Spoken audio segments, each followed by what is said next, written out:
certainly you can see that was a really, really good group. Great guy, analysis of games, listening to him on Sky Sports, I have huge admiration for him, huge respect, knows the game, knows the football, obviously one of the FRC members this year as well, in restructure and looking at how best we restructure the game. So it's absolutely fantastic. I mean, he's travelled a long way here this morning, and we're delighted as a school to have team of this calibre and standard within our game. So I'll pass you over to him.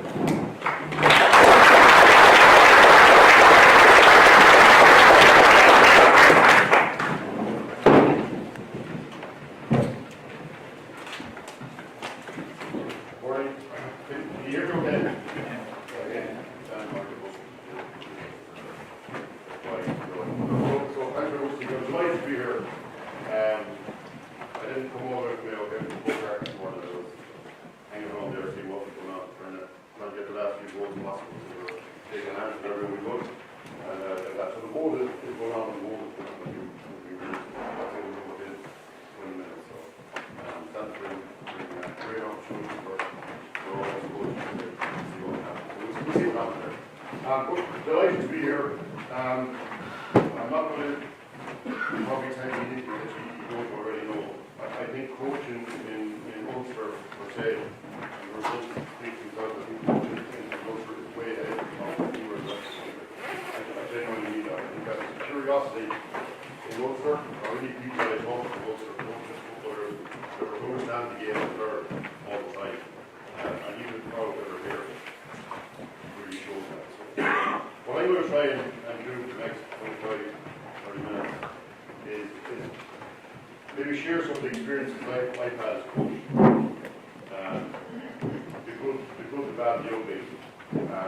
Put it up there and see if there might be something for you to take on. Coaching for me is about learning all the time. And I get better every day. So I'll throw stuff up there. There might be something you agree with, there might be something you might see what it is. Does that sound like a plan? Okay. Jim Gavin didn't promise us a trip for this.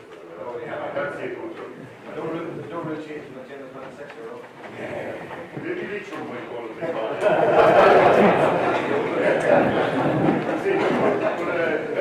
Let's look with Leitrim as well. I might pop up the road and have a look and see how you're doing. Oh, thanks. Yeah, best look. The coach management is absolutely mental, but it's very hard. So see how it goes. Okay, high performance, environment, culture, there's all these things bandied about, and it's the secret sauce for all success. There's so much talk about it, but what I'm trying to do is basically debunk that a little bit and what it is. Maybe what I found to be high performance, what works. So we'll go through some of that. Even arriving here today, it's funny, the signs of high performance for me are everywhere. If you're aware of it and you're looking at them. Like, when I arrived here today, a couple of young lads at the front, a couple of young lads back there, absolutely fully engaged. They weren't lads that were pissed off. Jesus Christ, I do the car park and shit. I hate them. They were lads that were engaged, involved, they knew what was going on. They were courteous, they were respectful. I come in the front door, there's a brand new front door, and the place is pretty spotless. The young lad there at the desk, again engaged. It was very, very helpful. I asked them for the toilets, where the toilets? They didn't go to the toilets. They're friggin' spotless. They're spotless. You come into the room, there's pictures, and there's things, and everything's organised. To me, alone, they're all little signs for it. Little things, you have to spend a load of money, you have to do a load of stuff, and there has to be this really cool stuff. You download stuff off the internet, and you do that, and you follow this, and the top 10 steps of the Golden State Warriors, and to follow that, and what Steve Kerr says, and all this kind of stuff. I think sometimes people get caught up in that, and maybe it's simpler than we think. So it's sort of come out from that. Anyone know that picture? Someone take a guess. Phelps, yeah. That Phelps since 2008, winning his 7th gold medal of that Olympics. Anyone know what you won the race by? Huh? 0.01 in the second. 0.01 in the second. And I don't think any of you have read his book, No Limits. It's actually very simple, easy. It's a powerful book. But in it, Phelps did most of the training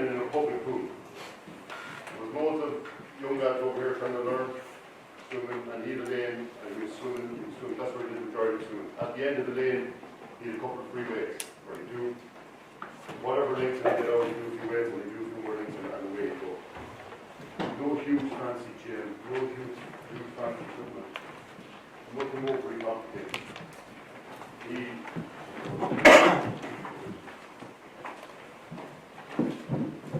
He basically, after Ash, what he said, start where you are, use what you've got, and do what you can.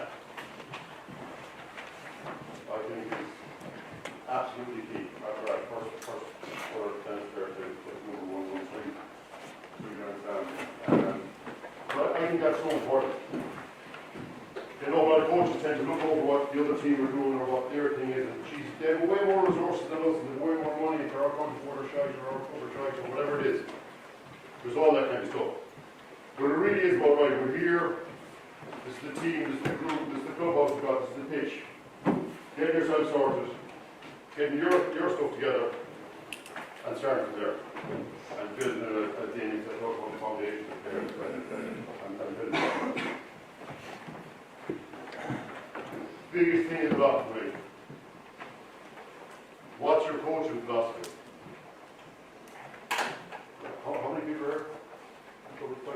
300? Your coaching philosophy. You should be, if someone asks you what's your coaching philosophy, within 10 seconds you should be able to describe it. You as a coach, above tactics, above winning, what is your coaching philosophy?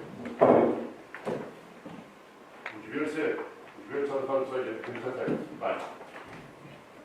That's my coaching philosophy. And that's my guiding principle for absolutely everything I do as a coach. I think it's one of the most important things, because before you go near the players and high performers, what you're going to do with them, what are you as a coach? What are you doing it for? How are you doing it? Why are you doing it? What's the values, behaviours and guiding principles that you as a person, you as a coach, sort of stand for? That all transfer into how you operate as a coach. And every training session and nearly every conversation you have as a coach, nearly in some way should reference back to that.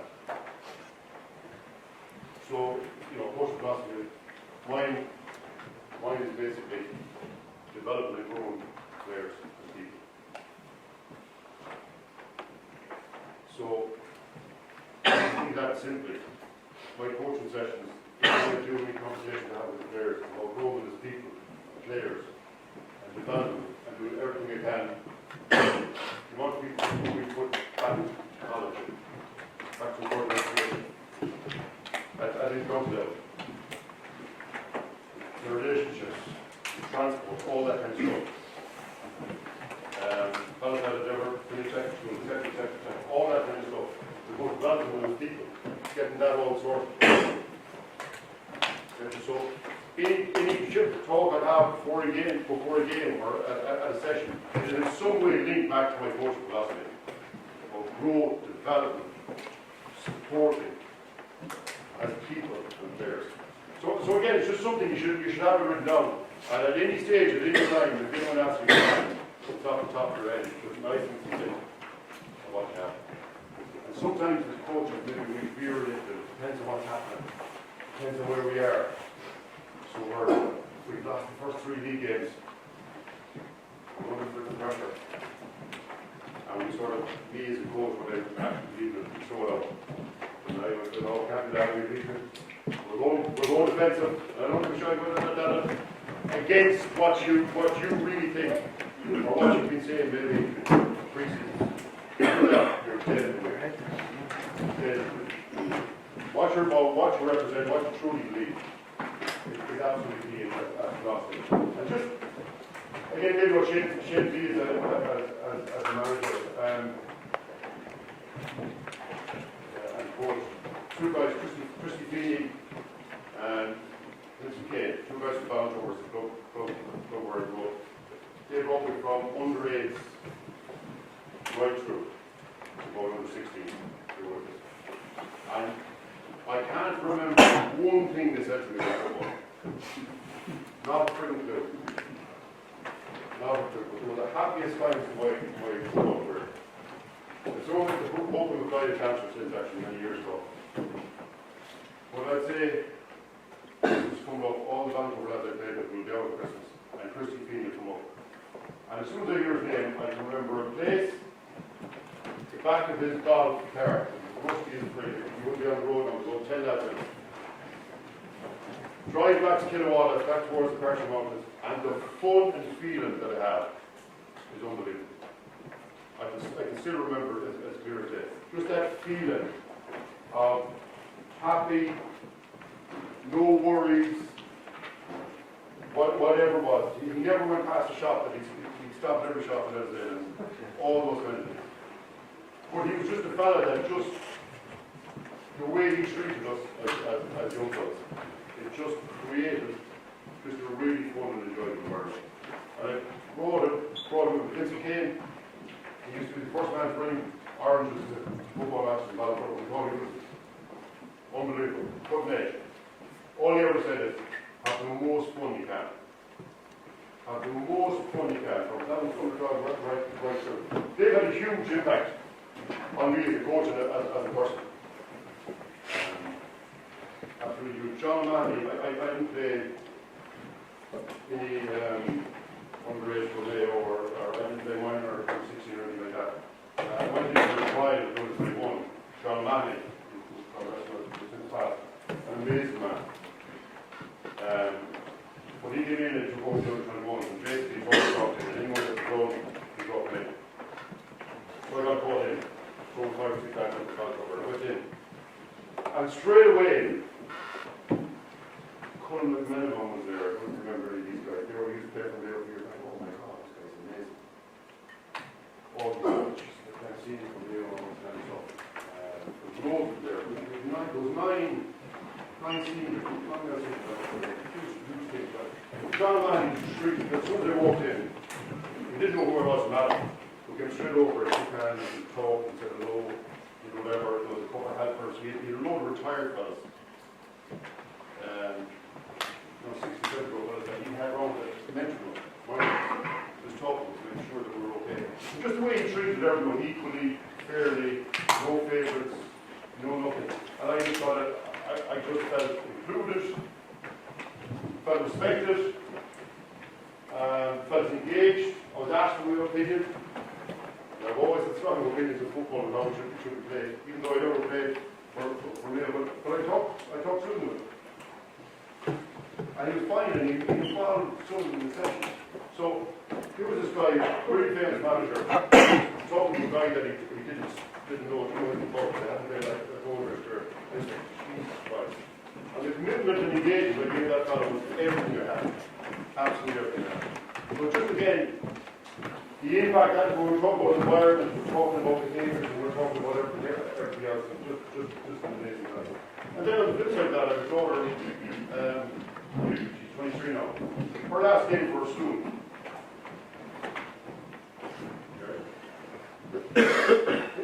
Her last game for the school, they were playing some other team, and they were getting hammered. She didn't start. But she was brought on 5 minutes in the second half. We were getting hammered, remember? We didn't make a shit to work. We get everyone on, but it was the last sort of school game. And the coach took her off after 10 minutes. Brought her on in the second half. And took her off after 10 minutes. Even though they were getting hammered. I couldn't believe it. It was the last game of football. She never played football. So I suppose the point I'm making is just the impact that a coach and a manager can have. And what was the rationale, what was the reason for that? It didn't make any sense because you're getting people in the game. Surely it was about giving people the game and making sure people played. And that you didn't embarrass or whatever, any person. So again, all that kind of stuff, there's learnings or experiences everywhere. It's funny, I was walking out after the game, and the coach was walking out with me. And I'd be very quiet, really, so fast. And he said, what do you think of that?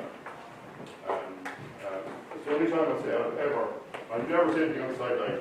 I've never said anything to the coach or referee. Jesus Christ, I get a couple of hours. I fucking those terms. So again, I'm just saying, stuff like that, the impact you can have on people's career. Lastly, just again, Brian McDonald, do you remember Brian McDonald, manager of the Senior School? Anyone remember?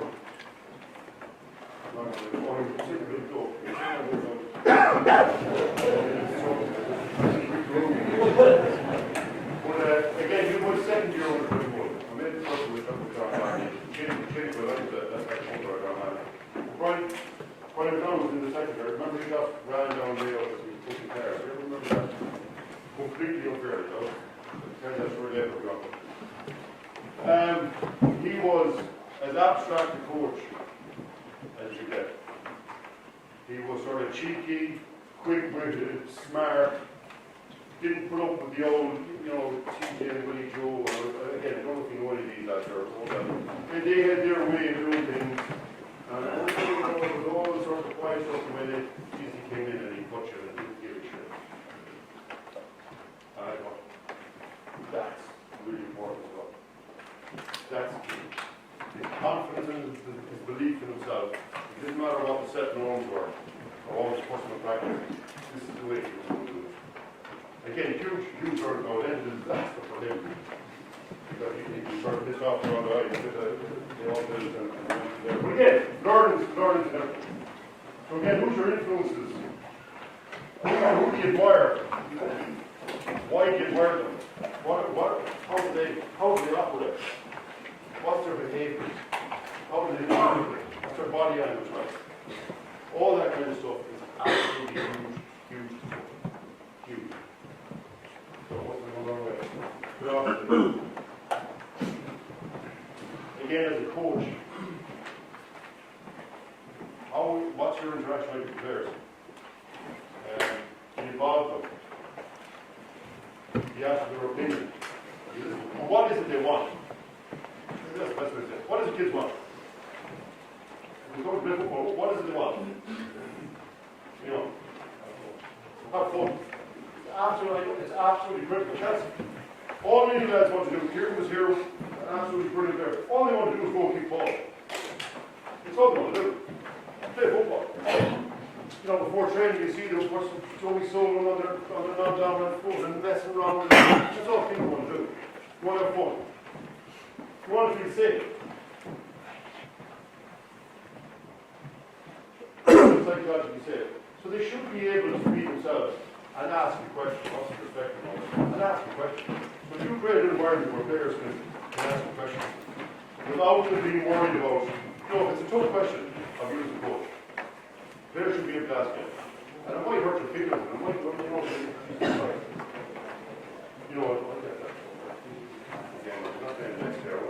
that kind of, but are you a coach that allows that, or invites that, embraces that, or subconsciously, again, or whatever it is. So that opens the coach. So that's safety that players, for a high performance environment, that's safety you need. They need to be able to challenge it. Again, it's all respectful. You can find behavior. Okay? Fun, you talked about, involved, safe, can say what they feel, be themselves, all that kind of stuff. Whether they're 8 or 28, it's the same thing. It's the same thing. They're going to play one of the fun, one of the part of something bigger than themselves, something to see, all that kind of people. The next slide, 4 slides, lads. And really getting into maybe something more specific. So if you're coaching, you're going into a new team or whatever, I've managed ladies, fellas, into county, football. I went up to Galway, senior hurling for a year. I wouldn't recommend it well, I was not through the magic stage, but it was good practice. But again, you learn, golf, coaching, I have a master's in business and personnel coaching as well, so that's sort of a lot of my background. So a lot of experience in different things and different ways of dealing with it. So here's why I was going into a team. Again, first I start where you are, after that, doing what you can. But the next slide, there are some of the key things I'll probably look at first.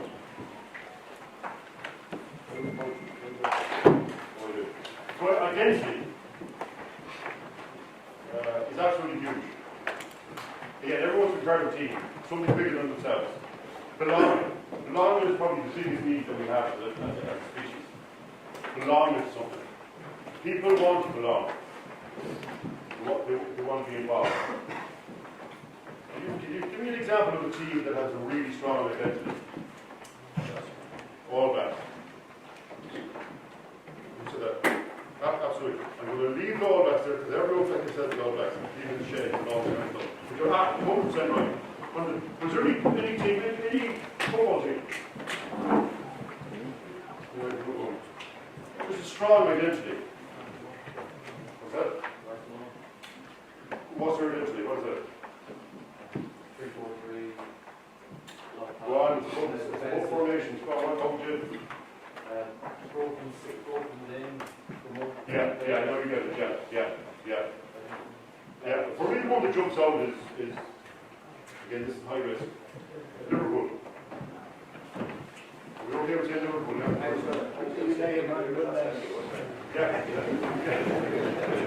Absolutely.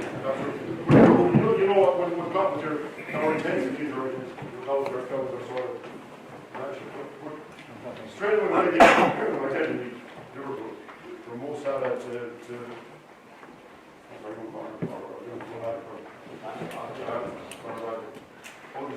their work rate, their ethic. We saw the game last year when the 2-0 was against AC Milan or whatever. Did you see the joy and togetherness after the game? The all celebrating each other, etc., etc. But it's their work rate, it's their intensity, that's their identity. You know it every time you move up. Their work rate now, 6-7 years ago. So again, that kind of stuff. So doing some work on that, who we are as a team, what you are as a team, who you're representing, what is it you want to achieve. It's like your grandfather, we have to talk about it when we look at the team. If your grandfather hadn't seen you play and you came to a session and you didn't know he was coming to a session and you stand up here on your station and you're watching your training session, how would you describe it after the session? Or how would you like him to describe it after the session? So again, it's that image or who you want to be, how you want to be identified is absolutely key. So some work on that. So some of the key things around that, again, awareness, and as a coach, awareness is key. Again, I really focus on crazy as a coach. The first time I was going to go there, then when I get back in again, just analysing every session. We'll be 70 minutes, we'll keep 5 minutes this long in 70 minutes. So that's 70 minutes, we'll probably have about 15 minutes long with warm up. You go 10 minutes long on, strength and condition work. So you're very little time to prepare. So we're always trying to maximise the time. Time is our enemy. We're always trying to maximise. So after every session, we ended up driving ourselves crazy, reflecting and reviewing the language that we're using. And we lost sort of some perspective on all the quality of work. But again, awareness that we're overanalyzing ourselves was absolutely key. That's how awareness is very, very important. What motivates you? This is you and the team. Just on values. What is it that's most important to you? What values or teams are coaches strongly aligned with yours? Again, that's all important. Like writing stuff down is a different level of learning when you write it down. Get it out of here and get it write it down and review. What coaches or players that you play with or admire or watch? What is it you like most? What is the thing? And that'll probably give you a hand in figuring out what's your strong values as a coach. Because your values, when the pressure comes on, your values should be rock solid. Sticking with them, staying with them every single time. No matter what the outcome, no matter what's happening, whatever the result, you need to know them and write it down and clear on. Just habits and behavior. What ones help you achieve your goals and what ones don't. It's all important to write that down. What behaviours you have. You probably know, you sit down and go through your glass of wine and something and go through yourself as a coach. Or maybe talk to your partner. Or maybe bring it there that you happen to just go through what behaviours they find useful. And what behaviours they think you're not doing. It takes guts as a coach to do that.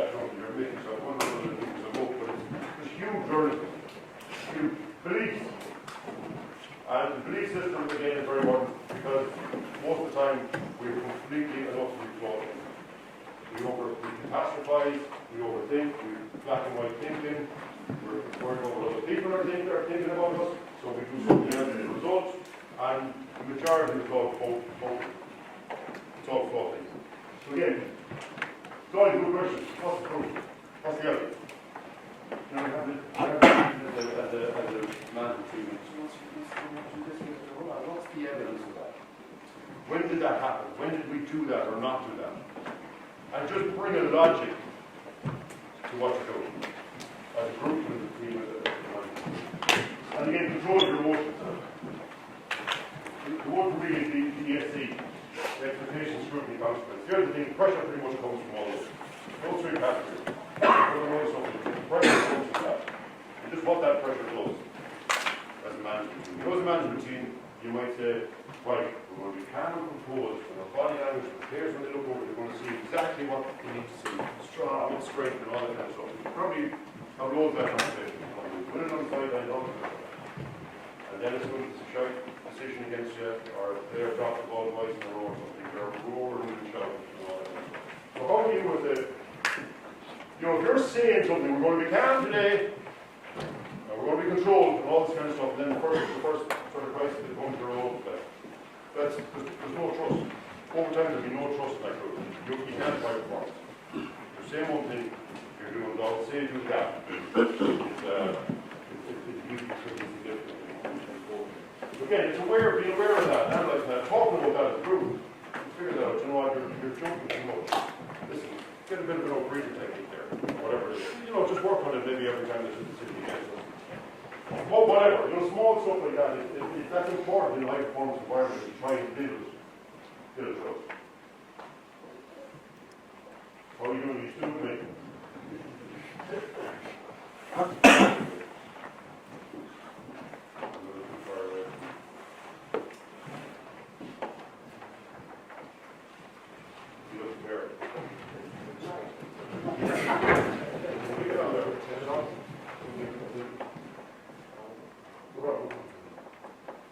Again, I'll skip through some of this. I'll send these slides to you. I know there might be something you can take. Again, standards. Excellent. You're always, no matter what level or what stage you're at, standards, the challenge, and your volume is never compromised. Do your absolute best. Relentless pursuit. Excellent. Time. No, some of the things right on time. Right on time is their kindness, whatever it is. All those different things. So, I'd say every club has lovely sort of standards that they want to stick them up to 360. The second one is the key one, the discipline to stick those. And the mindset required to stick them. When everything and everyone is saying, at the beginning of the year, everyone has loads of gusto. No problem with it. This is the year. We're going to commit like never before, we're going to be mighty. And, you know, beating chests and all that kind of stuff. Then it's just a 3 weeks later, off that evening or whatever it is. And you might go to bed and don't really engage. You just get through it. And you know the difference, of course, that going to the gym and doing the reclaim session are very difficult. Very, very difficult. So again, the discipline, that standard that you talked about, giving it everything, every single day, every single minute, or whatever it is, the discipline to stick to that. Nobody just drop off. You could coach, drop off the first time. The excuses are everywhere. I'll try and do my best, or whatever it is. That kind of language, those excuses, they're poison. Get people to commit. I'll be there. I'm doing this.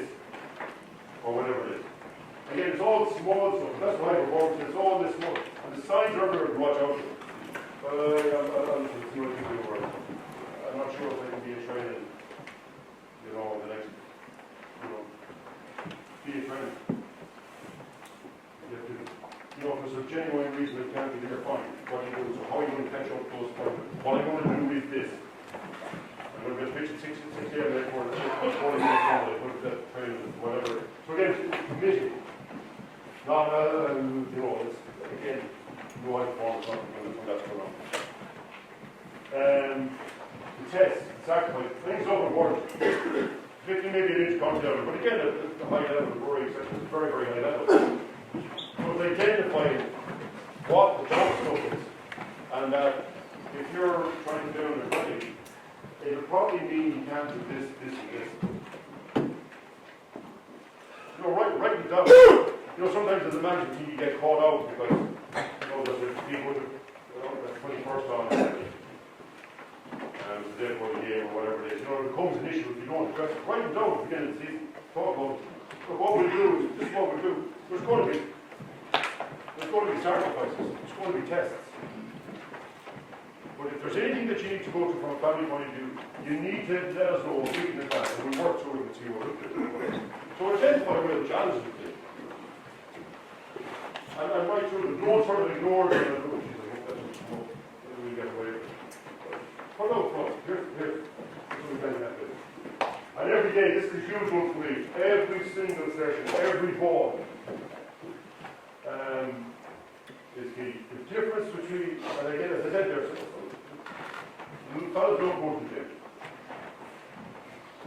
I do the work with the team who won't down there. There's 84 gym sessions done already. Before they're allowed in the pitch. Pictures of the gym, and balls and bikes, and everyone's great. But I challenge them, like, go to the gym and do a real gym session is 9 a day. You know the people, some people looking at the phones and having shit, this, that, and the other. You go to the gym, you do the gym session, 20, 25 minutes, get out there. Context, keep the context, visualize it as part. I'm doing this so that if the ball comes, I have the strength to get away. So you put it in context, and it's part of making a better player. Too often, it was a separate gym-based thing. So all that kind of similarly drill. You're on it, you're in it. Every play, every ball, every one of them matters. So again, working through those things. But how are you applying it? Okay. So just method of operation. Again, this is what I'd recommend. When you teach yourself. Players be involved. I took 2 stints with Leo, 2010, 2014, and then 2019, 2022. And the difference between the two things was absolutely night and day. It was unbelievable. So even within that short time, 2010 to 14, you know, the elite guys, it was directive, it was clear, it was telling them what to do, we're down here, we're getting up here. All they wanted was direction. This is what we're doing. This is how we're going about it. And it was clear and it looked. We came on in 2019 and no doubt went into COVID, that exacerbated everything. The difference was phenomenal. As regards engagement, involvement, what was needed, what the players' expectations were, etc. Phenomenally different.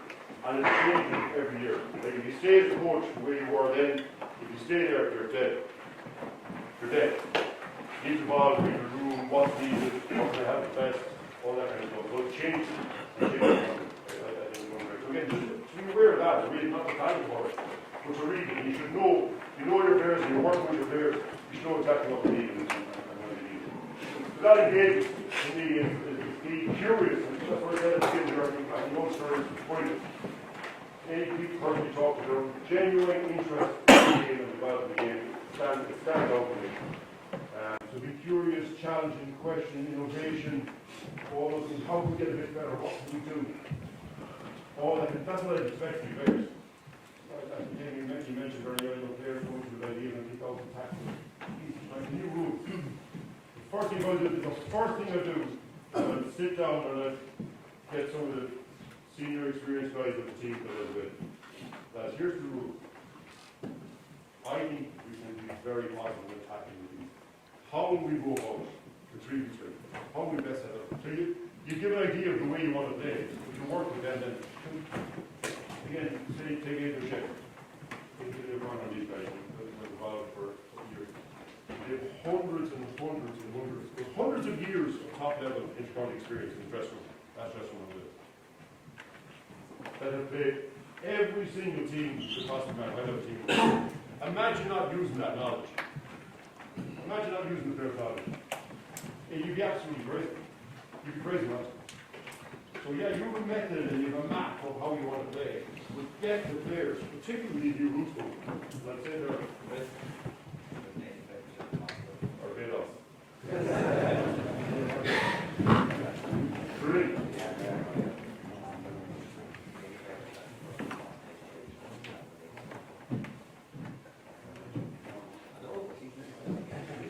I would look at it, it's going to be, again, I just a bit of it's really challenging. What a test and balance to go what they're all working to do. Good presence, again, you guys said about the gym. To me, you know, we're talking to players.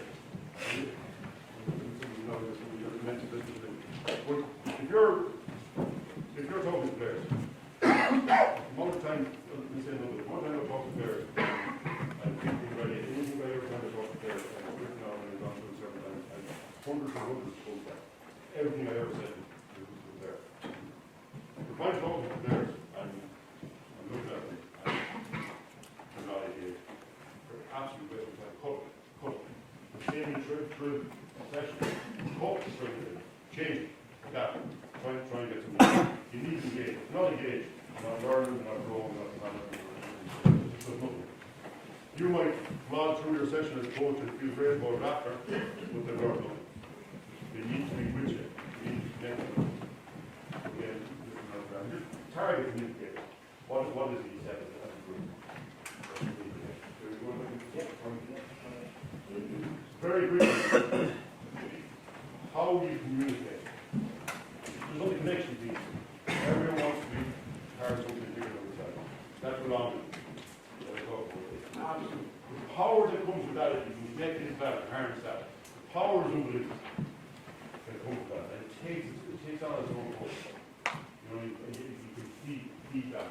You can talk about something bigger than yourself, helping support and sharing success and knowledge. Keep part of it. There's only communication authentic. You need to be yourself as a coach. If you're trying to be someone else, players can smell it from 1,000 places. You're not sticking to your value set, you're trying to maybe what you got and saying, it's players' senses that over time when put pressure on top of that, you can fall apart. Language and tone. No sport or policies. It's very difficult. You're there, you're working there, you're totally your language, up in the space, you're over to the team, or whatever it is. How can you work with that? How can you work with that there? So it's about doing, you can say the same message, but in a respectful way, that leaves room for development. You're not just burning at it, reach the burn, it's more like. That's the constructive feedback, do that. Based on construction. Right motivation, words are the most important tool.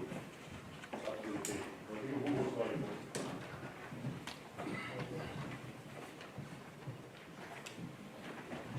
Again, Jamie talked a lot about this, and a lot of it throughout is just balance and recovery. Probably the most important thing in life, where we are, particularly if you think of COVID and how players come out of that. And again, my second time with Bill, this was a huge part of what we were doing. Coaching the laws there to recharge the juvenile. It helps them maybe. I'd say we've been guilty maybe the last 15 years. I think we've changed all, S&C, power, running, doing more, getting up earlier, sessions, that it's sort of, that like a ran away did it. We're having the balance right. Our players play, comfortable, happy, here, recovered, all that. Hard work, balance work, school work, relationships, rest and recovery. Leaders demonstrate burnout. Again, you're dealing with the team, right guys, what are the potential issues that are burnout? What is it we need to write it down, go through it, not to avoid it and hope and, that's where would you feel we could, design, build in a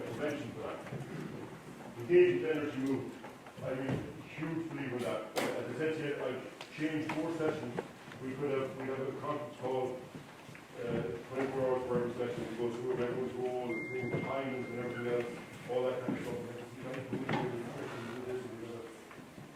Gym session, training, this session after, and everyone will be rising, dinner will be this time, all that. As soon as you get there, and as soon as you see the players coming in, you scrap the lot. You scrap the lot. Based on the rule that the Tuesday session in May was always very good. Friday session, my players are hoping blown in the UL or whatever. The energy is also completely changed. Every day we move check. See your what and we adapt. Again, the last one there, public safety. You know, build it into your plans as a team. You know, if I feel I get to the front, this is what this is my way out. This is my again, talking about it and having a, we tend to maybe, we sort of ignore them and hope they don't happen or come up through the year. List down all the things that can happen and have a strategy to deal. So it's not an issue there. Talk about that. I'm feeling the down. I'm feeling tired. Okay, talk about that. Session at home. I'll check in tomorrow and see what's okay, and the last one then, just a summary. 1 week open faster. Probably heard that phrase. Just every day, how can we, what's our focus? How can we work with that? Again, don't get caught up with stuff that's absolutely not important or not helpful. Focus even the small stuff, it's one of the focus on that, standing with that. Right thing, right thing. Very gentle, what time that potentially direction of travel, that's all the same thing. Start where you are. Again, you don't have to have local equipment. You follow the pitch to the pitch to the green area, you look to start. Keep you balanced there. Courage to be who you are. Identify your strengths. The opposite of that, identify shit that you're wrong or bad stuff or stuff you want to talk there, go through it. And that's right, the reflection as a coach. Absolutely, after every session, write down the pros and cons, what you've done, what you've changed, what you've improved, talk to emotions, talk to values, explain that very well. You don't agree with that player, your reactions, your emotions get too over on that issue. Again, it takes that better approach. Awareness, engagement, talk about enjoyment, team period, and what could be keep up with them. So that's all I want to get through. I know we're still there at the end. I don't know if there are any questions or anyone has anything to want to go through or anything. Does that make sense? Underage, senior, whatever it is. I think the falling factor has got out of seeing a couple of percent and it's too much product, it's too much analysis, too much this. You know, to bring on a player like that, too much pressure. Yeah, again, I don't know if you agree with me. I think Gaelic football went awful serious. And it didn't come to that, but I say it, or I know it. It went awful serious. And tunnel vision and everything was excluded, partners, things suffered, and family events, and everything suffered, and ran harder and faster, and all that kind of stuff. I suppose during COVID was a huge realization for me, what we did. To try and adapt that, because where people were, where society was, people were, you know, they just needed a bit of fun or an outlet or an escape. So for any training session, we feed beach balls and we crazy stuff. You know, as part of the warm-up, environment beforehand, all that kind of stuff. We changed or loosened a lot of what we did. We looked at what was important and what was not. If we had a load of rules in there that we didn't really need. You know that above and below the line, coach and focal line, some of the stuff that happens once or it's not important. So we definitely changed a lot and gave a lot more freedom to the players. And threw in some gaps, so just making it good. I think getting the change, I think people are realizing now that you need balance.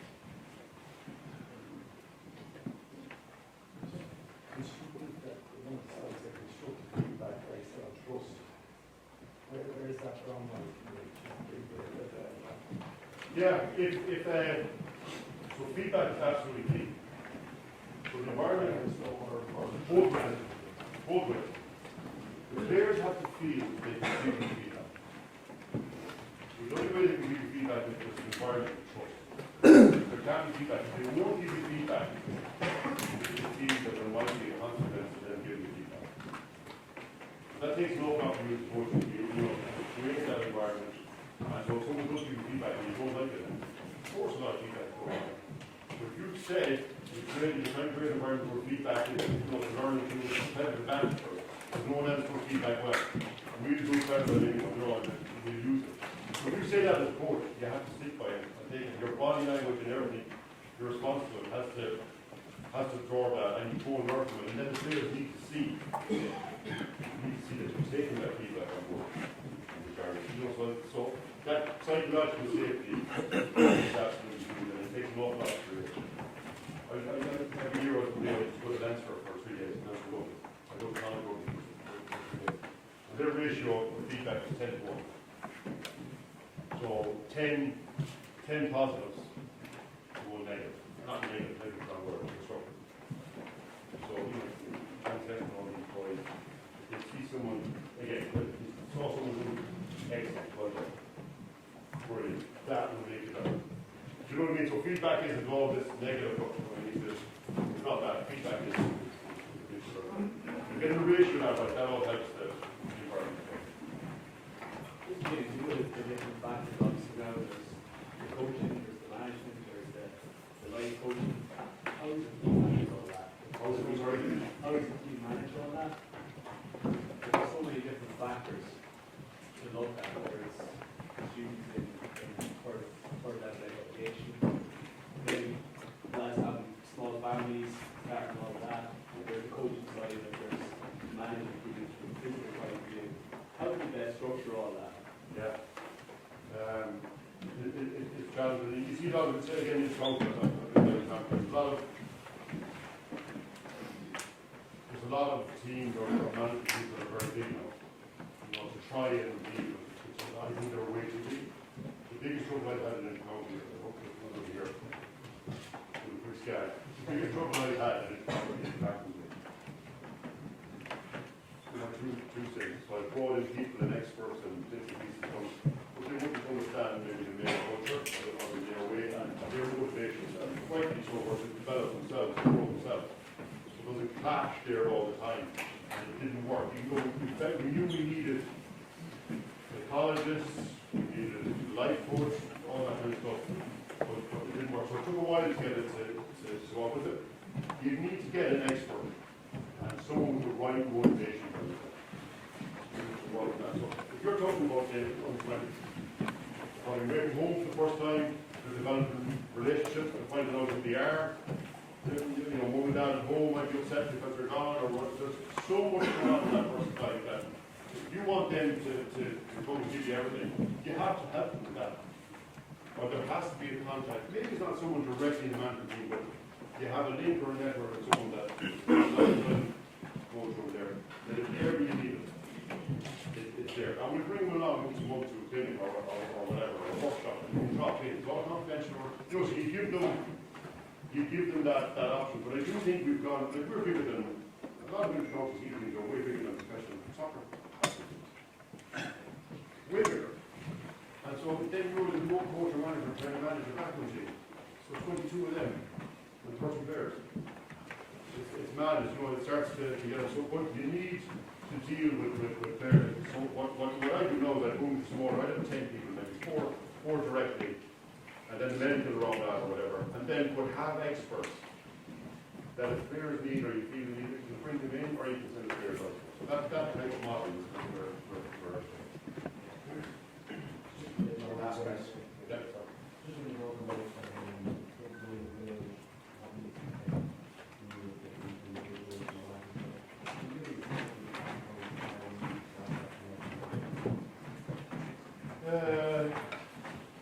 yeah, there's a lot of stuff we would have designed.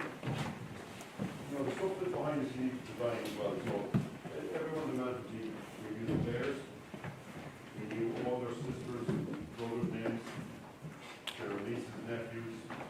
We knew the fellow that looked at all the events coming up in their life, graduations or whatever, all that. I know it's small stuff, but all that you can actually put in the younger, taking the sick or whatever it is, or the mother in the hospital, or knowing that, being able to have conversations is there. And being genuine about it, that is there any way we can help or support that as opposed to, look, we're trying to, at the start of the session, you go straight to that, you have something to go. So knowing that, or having an awareness of that, being open to it, it's huge. So that is an example of both of different things that happened, and you were there for Lee. And again, Lee never played one great player. And nearly didn't play football. And just by trying to support and help him and being aware of his name, he's open and As a coach, I think, that's the kids all day, obviously, we have public enforcement, but I just like to thank them after school here, but I would say this expertise here as well. We can see exploration, we built that, and just look at some of the questions as well. It is scary when we see it in school as well. They also pretend to really bad form, you don't realize what's in, but you delve into a bit deeper, you find out what's really going on in the game, you find out what's happening. Players are no different to school children, that's the reality. They all the things that are on their eyes. As we read, obviously, as coaches, like, the fact of the matter is, once you get to know your players as people, as James says, I think you go a long way in creating that harmony and together as a group.